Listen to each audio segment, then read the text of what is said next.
अध्यक्षता कर रहे मेरे भाई जवाहरलाल बघेल जी, इसके राष्ट्रीय अध्यक्ष नरेश सिंघानिया जी, सुरेश लोधी जी, रामवीर सिंह यादव जी, मूलचंद यादव जी,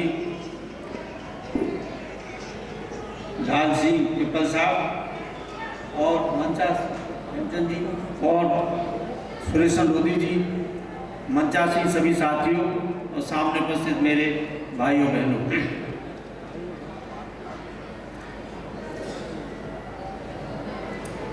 कार्ड में लिखा है, विषय लिखा है भारतवर्ष में पिछड़ा वर्ग क्यों और कैसे।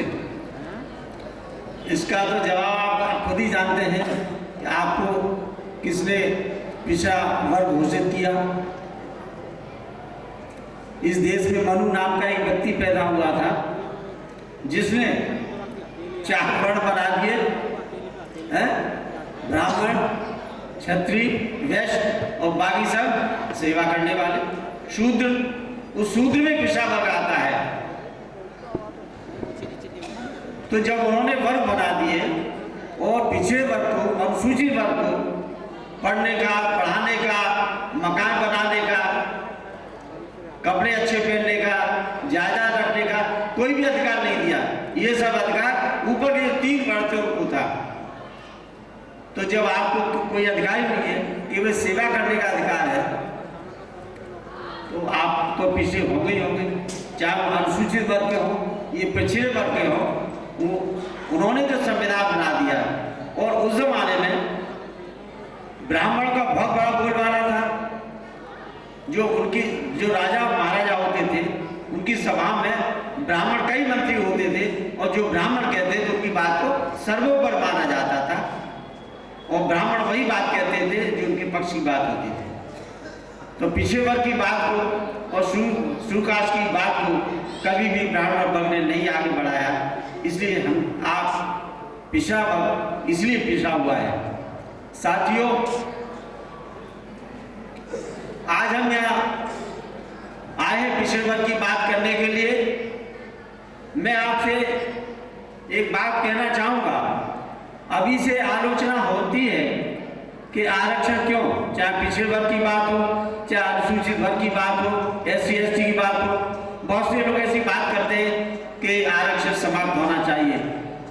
मैं लोगों से पूछना चाहता हूँ कि आपने ये जो विधान मनु का विधान बनाया था उसको लागू में तो 5000 वर्ष हो गए ना। लगभग 5000 वर्ष से आप अपने विधान को चला रहे थे। परम पूज्य बाबा साहब अम्बेडकर साहब का जो संविधान बना हुआ उसके अनुसार तो 60-70 वर्ष हुए हैं। इस रिजर्वेशन को 60-70 वर्ष हुए। हमको कम से कम 1000 वर्ष तो आरक्षण का लाभ लेने दीजिए, फिर हम देखते हैं हम आपके बराबर आते हैं या नहीं आते हैं। कम से कम 1000 वर्ष हमको दीजिए। अभी से आरक्षण की बात करते हो, महान भागवत बात करते हैं कि आरक्षण की समीक्षा होनी चाहिए। अभी एक मंत्री बोल रहा था, अनंत हेगड़े शायद उसका नाम, सेंट्रल गवर्नमेंट में, उसने कहा था कि धर्मनिरपेक्ष जो शब्द है इसका हम समाप्ति की संविधान में से हटाएंगे। परम पूज्य बाबा साहब ने और संविधान सभा ने जिस संविधान को अंगीकार किया था, स्वीकार किया था, उसके खिलाफ आप चलना चाहते हैं। जिस संविधान के तहत आप मंत्री बने हुए उसके खिलाफ बोलना चाहते हैं। हमारे देश के प्रधानमंत्री ऐसे मिनिस्टर के खिलाफ आप कोई कार्रवाई नहीं करते हैं जो संविधान के खिलाफ होता है। एक मिनिस्टर है दक्षिण साइड का, मैं उसका नाम भूल रहा हूँ, उसने ये बयान दिया था हम संविधान को बदलना चाहते हैं। उसके खिलाफ भी बीजेपी किसी नेता ने कोई बयान नहीं दिया, न उसको पार्टी से हटाया गया न पद से हटाया गया। आप इससे मानसिकता समझ सकते हैं कि सरकार की क्या मानसिकता है। संविधान के द्वारा हमको आपको बराबर का अधिकार दिया गया है। हर क्षेत्र में समानता का अधिकार दिया है। आप कोई भी धर्म अख्तियार कर सकते हैं, कोई भी काम कर सकते हैं, शिक्षा ग्रहण कर सकते हैं। हर क्षेत्र में बराबर का अधिकार है। उस अधिकार को हमसे छीनना चाहते हो। संविधान को बदलने का मतलब हमसे उन अधिकार को छीनना चाहते हो।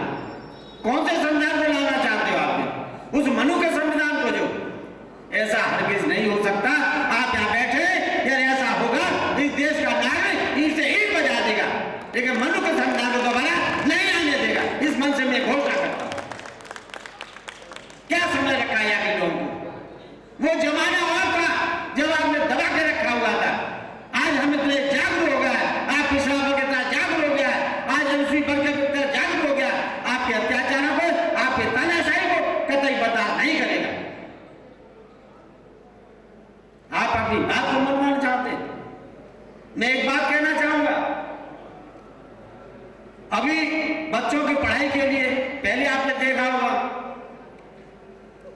परमानेंट अपॉइंटमेंट हुआ करते थे। अब क्या है, आउटसोर्सिंग।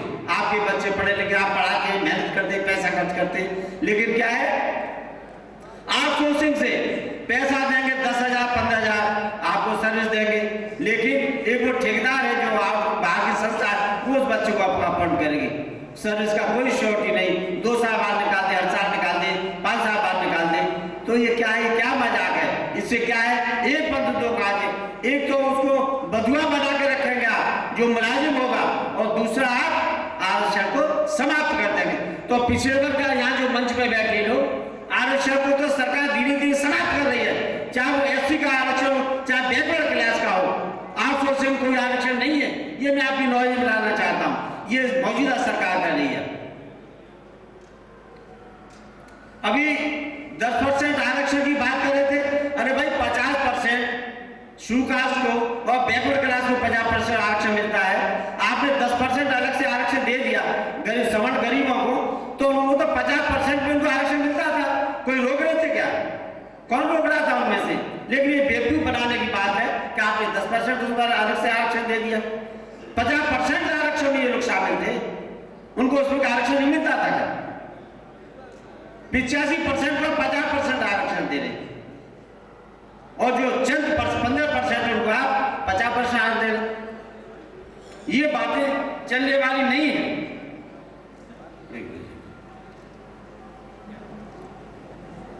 बाबा साहब ने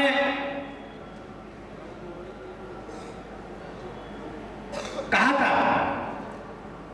इस देश को शिक्षित, बच्चों को शिक्षित करने के लिए शिक्षा बहुत जरूरी है, चाहे वो पिछड़ा वर्ग हो या वो अनुसूचित वर्ग हो। परम पूज्य बाबा साहब ने संविधान लिखा, उस जमाने में सुकाश के व्यक्ति को कोई छूना पसंद नहीं करता था, लेकिन बाबा साहब इतने काबिल थे, मैं समझता पूरी दुनिया में, विश्व में सबसे काबिल, सबसे श्रेष्ठ जब कोई व्यक्ति है तो बाबा साहब अम्बेडकर है। इस मन से मैं कह सकता हूं, बाबा साहब की काबिलियत की वजह से यहाँ की सरकार को मजबूर होकर के उनको संविधान बनाने के लिए आमदन करना पड़ा, वरना क्या सुकाश के व्यक्ति को अब छोड़ नहीं सकते, बराबर बिठा नहीं सकते, उसे आप संविधान लिखवाएंगे? आप सोचिए, केवल शिक्षा की वजह थी।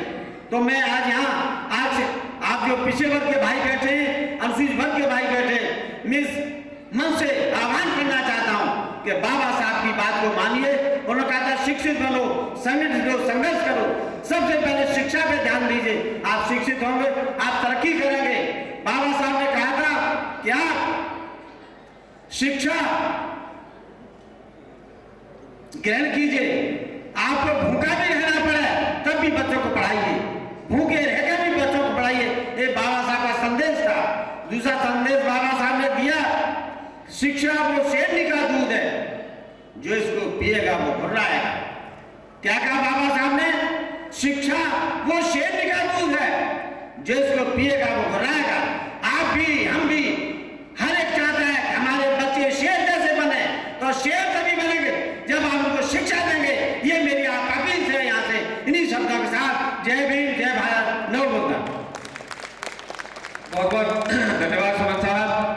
साथियों, वक्ताओं के क्रम में बहुत ही अल्प समय के लिए आमंत्रित करना चाहूंगा भाई, हमारे बीच में सतीश चंद्र नायक जी पधारे हुए हैं, कृपया 2 मिनट में अपनी बात कहें, और उसके बाद में हमारे मुख्य वक्ता इस कार्यक्रम के रीढ़ कहे जा सकते हैं, और आप उनके क्रांतिकारी विचार को जरूर सुनेंगे, क्योंकि उनके विचार अपने आप में एक क्रांतिकारी विचार है। तो मैं इसके बाद उनको आमंत्रित करूंगा भाई नायक जी।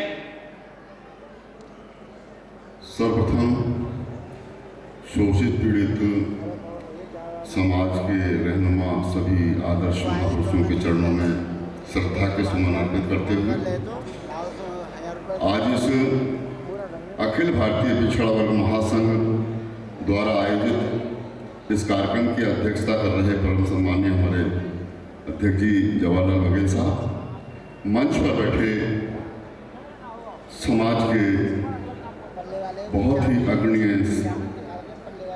परम आदरणीय सभी नेतागण, मेरे समक्ष बैठे सभी सम्मानित भाइयों बहनों, हमारे विद्वान वक्ताओं ने अपने विचारों के माध्यम से सभी बातें आपके बीच कह दी हैं। मैं उनकी बातों का समर्थन करते हुए 2 लाइनों में अपनी बात को पूरा करूंगा। सम्मानित साथियों, दलित पिछड़े समाज के जागरूक साथियों की बदौलत आज आप देख सकते हैं कि इस भारत देश में कोई भी राजनीतिक दल ऐसा नहीं जो अकेले अपने बल पर चुनाव मैदान में आ सके।